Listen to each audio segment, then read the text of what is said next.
Buenas tardes. Agradezco y también felicito al Consejo Nacional de Ciencias Económicas por organizar este debate con todas las fuerzas políticas que fueron invitadas, es decir, todas las fuerzas políticas que estamos presentando en estas elecciones legislativas de diputados nacionales por Córdoba, y hago mías las palabras de Oscar Aguad respecto de la importancia de que asumamos en forma personal el compromiso de sumarnos a todas y cada una de las mesas de debate, que son para nosotros menos una opción y más una obligación ante la ciudadanía. Como he comprobado, y ustedes también, que en 10 minutos es imposible decir algo en un ritmo más o menos audible sobre el volumen y la complejidad de estos temas, voy a seleccionar los que me parece que pueden agrupar los dos grandes ejes de preocupación. Eventualmente las preguntas permitirán el resto.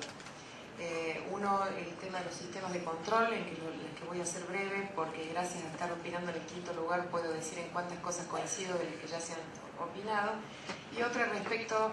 de cuestiones generales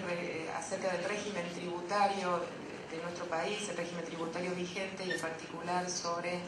la cuestión de la coparticipación, pero no sin antes hacer una consideración de carácter general. No solo muchos de nosotros aquí no somos contadores, menos aún tributaristas, en mi caso además soy filósofa, sino que en mi caso, y quizás solo en mi caso, y quizás en la colega, no tenemos experiencia legislativa, dominio acerca de el contenido actual del sistema normativo vigente y debates que lo hayan enriquecido o que hayan sido entorpecidos por algunas posiciones políticas. Pero ese no es tanto el punto como lo importante que es para mí señalar que debatir cuestiones de política económica y en este caso de política tributaria requiere antes que nada ser claro en la explicitación de un enfoque de política económica en general, o diría más bien un enfoque político dentro del cual las herramientas tributarias son justamente eso, herramientas. Es difícil que se pueda tener una valoración ajustada de las cuestiones en debate, y esto se ve a diario en la agenda pública, tal como es transmitida por ciertas fuerzas políticas y a través de los medios, acerca de la importancia o necesidad de derogar o reducir los porcentajes de tributación, por ejemplo ganancias, por ejemplo hace un par de años retenciones, o ahora impuesto al cheque o cualquier otra cuestión, si no se aprecia en su integralidad como un sistema complejo, muchas veces no del todo consistente, que tiene un impacto muy particular en distintos sectores de la actividad económica y del conjunto de la vida del país. Así que probablemente si hacemos un análisis singular de cada uno de los impuestos que integran el sistema impositivo, impuestos nacionales o provinciales, pasaría lo mismo. Es probable que nos veamos tentados por posiciones sectoriales que son las que hacen oír su voz a la hora de reclamar reducciones o derogaciones, y perdamos de vista el impacto que sobre el conjunto del país y en el marco de un determinado proyecto económico de desarrollo sustentable, como es el actual de desarrollo con equidad, se perdería de vista. Respecto de la importancia de debatir sobre los órganos e instituciones destinadas al control del funcionamiento del Estado, también hago mías las palabras que aquí dijeron varios de mis colegas, en el sentido de que es esencial para el fortalecimiento de la institucionalidad democrática en el marco de un sistema republicano, representativo y federal, y esto cabe estrictamente en los tres conceptos que la Constitución marca, relativamente a los órganos de control, que el Estado sea controlado por mecanismos que ya prevé la Constitución y un conjunto de normas también muy complejo, que sea controlado no solo en el control de legalidad de sus decisiones, sino en particular en este tema tan sensible que es la cuestión del control de la inversión, el control de las cuentas públicas, el manejo de los dineros públicos. Es difícil abordar este tema de manera sencilla y no de manera genérica y conceptual. Coincido que hay una enorme cantidad de organismos de control, coincido en que resultan ineficaces a la luz de los resultados, entre los cuales cuento la ignorancia que la mayor parte de los ciudadanos tenemos de los resultados de los procedimientos de control, de auditoría y de recomendaciones y observaciones que surgen de ellos respecto de cómo están funcionando los tesoros provinciales, la ejecución de los presupuestos, o las empresas de servicios públicos, o en fin, aquello que se esté controlando. Me parece además que este es un tema especialmente interesante para los poderes legislativos provinciales y nacionales, porque efectivamente compete al Poder Legislativo ejercer en particular el control de la acción de gobierno, de la ejecución, implementación de las políticas públicas y en particular del uso de los dineros públicos. Por eso es tan importante la ley del presupuesto y por eso es tan importante que la información esté correctamente presentada y esté disponible a los legisladores y a los organismos de control. Personalmente, viviendo en Córdoba, como vivo hace muchísimos años, no conozco de ningún informe de un organismo de control interno de las cuentas públicas de la provincia y escucho patalear a muchísimos legisladores opositores acerca de que no cierran los números, ni de la deuda pública provincial, ni de la relación entre ingresos y egresos, de la ausencia de los organismos descentralizados del Estado en las rendiciones de cuentas de los presupuestos provinciales, y seguramente puede pasar esto también con otros organismos a nivel nacional. De manera que reivindico absolutamente la necesidad de vigorizar los controles, mucho más cuando reivindico al mismo tiempo la necesidad de vigorizar el rol del Estado, de un Estado que sea fuerte, que tenga la capacidad de intervenir, redireccionando las políticas productivas o sociales, o las políticas sociales, voy a generalizar, incluyendo con esto la educación, la salud, y en fin, todas aquellas cuestiones esenciales para las cuales necesitamos un Estado fuerte, con recursos. Esto va acompañado, como digo, de fortalecer los mecanismos de control. Respecto del sistema tributario, como también se ha dicho, es un instrumento de tantos fundamental de política económica. Me niego a hablar del gasto público y prefiero hablar de la inversión pública. Creo que son dos conceptos diametralmente opuestos, de manera que no me preocupa en particular la presión tributaria mayor, relativamente mayor, que el Estado nacional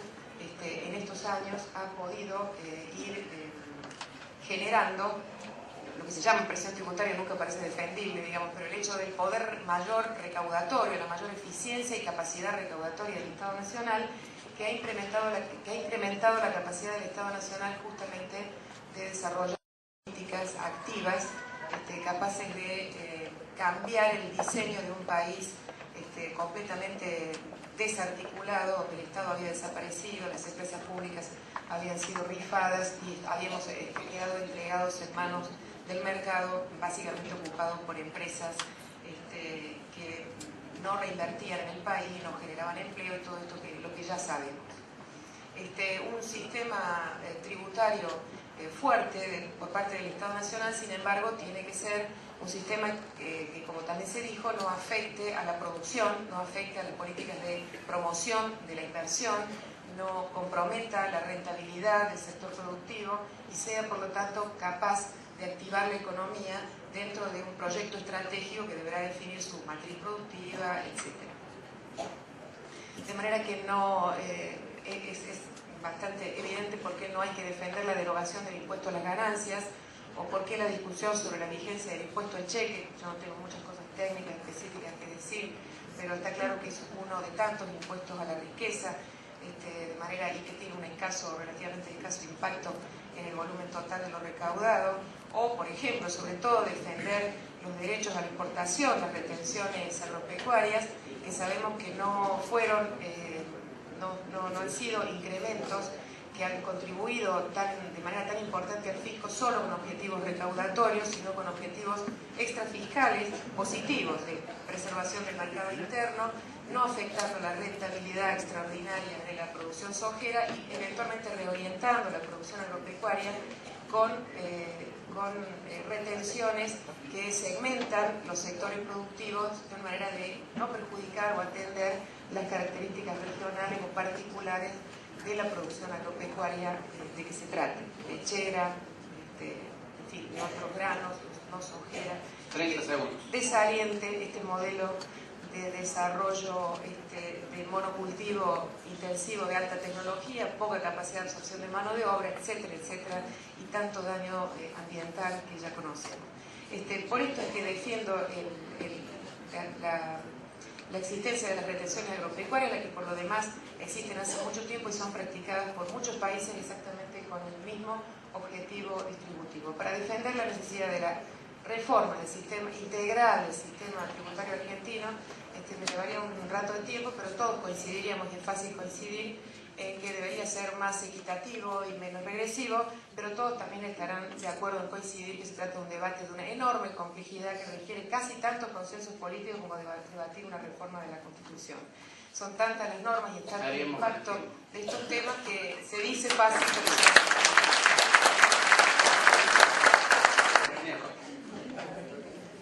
Bueno, no había alcanzado a decir casi nada sobre coparticipación. Hemos hecho algunas consideraciones sobre la presión tributaria, yo defendí el papel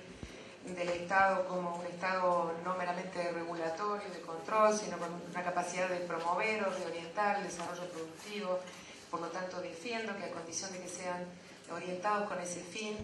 ciertos subsidios que reorienten la producción, protejan sectores productivos que necesitan esa protección, es una política defendible. Por otra parte, veo que no estamos coincidiendo con los datos, Juan, porque yo tengo que el porcentaje de distribución primaria, es decir, del total de la masa coparticipable neta, las provincias, se distribuyen las provincias al 57% y al Tesoro Nacional el 40%.